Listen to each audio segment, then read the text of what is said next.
السلام علیکم دوستو، یہ کہانی شروع ہوتی ہے کشمیر سے۔ ریاست جموں کشمیر کے ایک چھوٹے سے گاؤں شوپیاں میں بسنے والے میاں رمضان مزدوری کیا کرتے تھے۔ مالی مشکلات، پریشانیوں، تنگ دستیوں سے تنگ آ کر اپنے گاؤں سے نکلے اور امرتسر شہر کے قریب ایک چھوٹے سے گاؤں جاتی امرا میں بس گئے، جہاں پر انہوں نے ایک لوہے کی بھٹی لگا لی اور وہاں پر مزدوری کرنے لگے۔ میاں رمضان کا گھر اس وقت جاتی امرا میں ٹوٹے پھوٹے ایسے چھوٹے سے گھر پر مشتمل تھا جس کا بیشتر حصہ کچا تھا۔ اس وقت کے جاتی امرا میں مقیم پرانے سکھ بتاتے ہیں کہ میاں رمضان انتہائی غریب آدمی تھا اور محنت مزدوری کر کے بڑی مشکل سے اپنی گزر بسر کرتے تھے۔ میاں رمضان کے 7 بیٹے تھے جو اس وقت کے مشرقی پنجاب شہر امرتسر سے 12 کلومیٹر دور جاتی امرا میں پیدا ہوئے۔ اس وقت میاں شریف کے بڑے بھائی میاں برکت اپنے گاؤں جاتی امرا سے مزدوری کرنے کے لیے امرتسر گئے۔ ان کے بعد میاں شفیع اور پھر میاں عبدالعزیز بھی آ گئے، مگر امرتسر میں مالی معاشی صورتحال اچھی نہ تھی۔ اس وجہ سے 1930 کے لگ بھگ یہ تینوں بھائی لاہور آ گئے۔ لاہور کی حیثیت صدیوں سے اس خطے میں بہت اہم رہی ہے۔ مغربی پنجاب جو اب بھارت میں ہے اور مشرقی پنجاب اور کشمیر تک واقع تمام خطے میں لاہور اہم ترین شہر تھا۔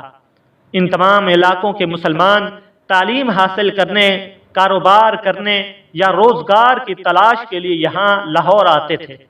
لاہور آنا اس خاندان کے لیے بہت اچھا ثابت ہوا۔ یہ تعلیم یا کسی ٹیکنیکل تربیت سے بالکل ناواقف تھے۔ لاہور میں رفتہ رفتہ یہ سیٹ ہوتے گئے۔ ان لوگوں کو خوش قسمتی سے حاجی دین محمد کی فیکٹری میں کام کرنے کا موقع مل گیا، جہاں پر لوہے کی بھٹی موجود تھی۔ اس بھٹی میں ان بھائیوں کو 1 روپے دھاڑی پر کام کرنے کا موقع ملا۔ یہ شریف خاندان کی زندگی کا وہ موڑ ثابت ہوا جس نے اس خاندان کی زندگی بدل دی۔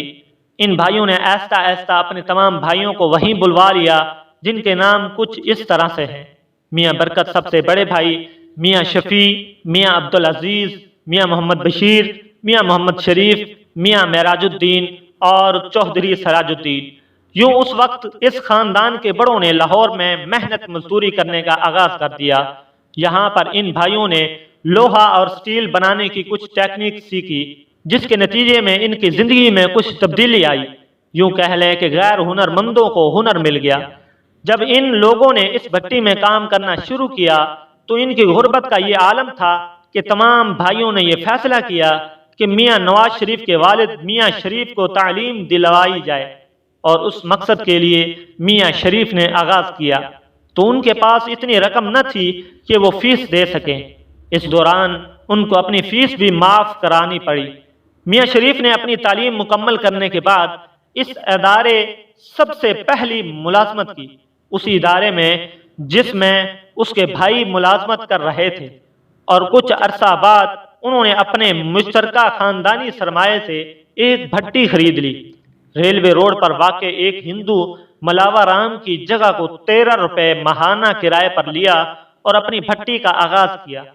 7 بھائی اس میں حصہ دار تھے، اس لیے اس کا نام اتفاق فاؤنڈری رکھا گیا۔ اس بھٹی پر ان تمام بھائیوں نے کام کرنا شروع کر دیا۔ اس وقت میاں شریف کے لیے سب سے بڑی سہولت یہ تھی کہ اس کے اپنے بھائیوں کی شکل میں مفت کے مزدور مل گئے، جس کے ذریعے اس کی بادشاہت کا آغاز ہوا، اور یوں یہ لاہور کے کاروباری خاندانوں میں شامل ہو گئے۔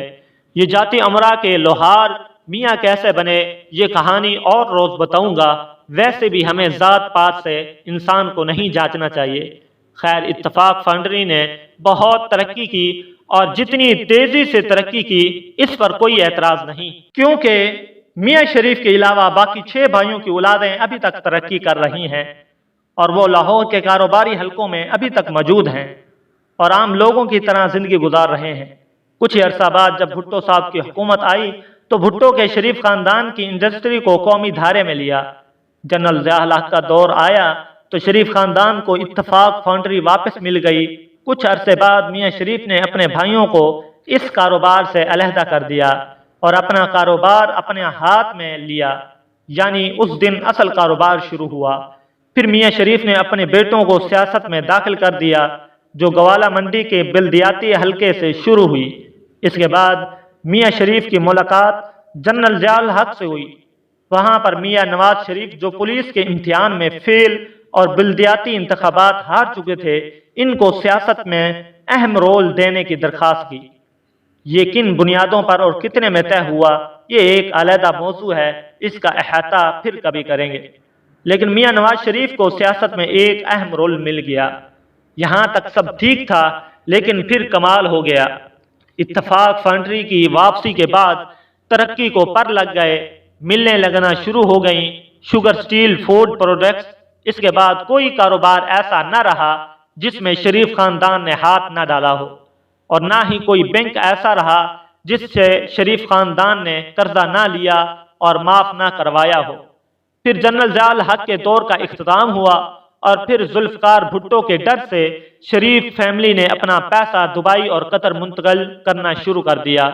اس سلسلے میں مدد فراہم کرنے کے لیے پان منڈی کے کشمیری تاجر جو کہ سائیکلوں کا کام کرتے تھے، ان کے بیٹے جو لندن میں اکاؤنٹس کی تعلیم حاصل کر رہے تھے، ان کی خدمات حاصل کی گئیں۔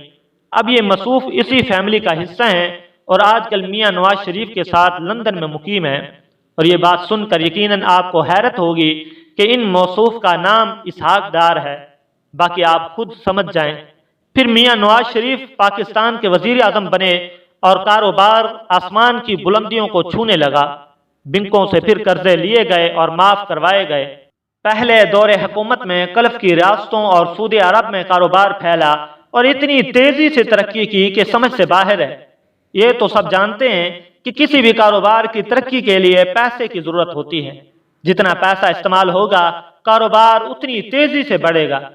اور حرام کا پیسہ تو شریف خاندان نے بہت کمایا اور استعمال بھی کھلا کیا۔ پہلی حکومت ختم ہونے کے بعد میاں برادران کو احساس ہوا کہ پاکستان میں پیسہ رکھنا اور کاروبار کرنا خطرناک ہے۔ حکومت کے جاتے ہی کرپشن سے کمایا پیسہ چھن سکتا ہے، اس لیے دوسرے دور حکومت میں کوئی بھی پیسہ پاکستان میں نہیں لگایا، بلکہ آف شور کمپنیاں بنائی گئیں اور ان کے ذریعے پیسہ پاکستان سے نکال کر امریکہ، یورپ اور برطانیہ میں منتقل کر دیا گیا۔ کیونکہ ایک تو ان ممالک کی اکنامی ہمیشہ سٹیبل رہتی ہے، دوسرا اربوں کی کفالت سے بھی جان چھوٹ گئی، کیونکہ وہ چوری کے مال میں حصہ مانگ لیتے تھے، اور وہ بھی آدھا آدھا۔ چونکہ کرپشن ان کے اپنے دور حکومت میں کی گئی تھی، اس لیے ثبوت بھی بہت صفائی سے مٹا دیے گئے۔ ان لوگوں کے پاس اتنا پیسہ موجود ہے کہ اگر ان سے پاکستان میں موجود سب کچھ چھین بھی لیا جائے تو ان کو کوئی بھی فرق نہیں پڑے گا۔ اور یہ چیز مشرف کے دور میں آپ سب لوگوں نے دیکھ لی ہوگی۔ پاکستان کا بچہ بچہ جانتا ہے کہ یہ چور ہیں اور ان کی تمام دولت کرپشن سے آئی ہے، لیکن اس کو عدالت میں ثابت کرنے کے لیے کوئی ثبوت نہیں، اور اگر ثبوت مل بھی جائے تو بھی کچھ نہیں ہوگا۔ شریف خاندان کا یہ دعویٰ ہے کہ انہوں نے یہ دولت بزنس سے کمائی ہے، لیکن دنیا کا کوئی بھی بزنس مین یہ فارمولہ نہیں بتا سکتا کہ 50 سال میں ایک چھوٹی سی لوہے کی بھٹی سے اتنی بڑی بزنس امپائر کیسے کھڑی کی جا سکتی ہے۔ اور دوسری بات یہ کہ انہی کے دور حکومت میں پاکستان اسٹیل مل گھاٹے میں رہی اور ان کی اپنی ملیں سونا اگلتی رہیں۔ اگر ان کے پاس کوئی ایسا فارمولہ ہوتا تو یہ پاکستان اسٹیل مل پر بھی لاگو کرتے، لیکن اصل میں ایسا کوئی فارمولہ ہے ہی نہیں۔ یہ صرف کالے دھن کو سفید کیا گیا ہے۔ ناظرین، کرپشن پاکستان کو کھا گئی ہے۔ کرپشن انڈیا میں بھی ہے، لیکن وہاں کے حکمرانوں کو اتنا موقع نہیں ملتا کیونکہ وہاں پر عدلیہ آزاد ہے، مگر یہاں پر بات اسلام آباد کے ایک پلاٹ پر یا کسی سپر ماڈل اور شربت پر ختم ہو جاتی ہے۔ تاریخ کے موضوع پر جہاں ملتے ہیں سچے واقعات مستند حوالوں کے ساتھ، قدیم تہذیبوں کے عجیب و غریب حقائق، افسانوی داستانوں کے پیچھے چھپی حقیقت، زندگی بدل دینے والی اسلامی حکایات، قدیم اور جدید جنگوں کے احوال، دلچسپ اور پراسرار واقعات، بادشاہوں اور جرنیلوں کی عیاشی کی داستانیں، ملکاؤں اور کنیزوں کی شرمناک کہانیاں، یہ سب اور بہت کچھ دیکھنے کے لیے سبسکرائب کیجیے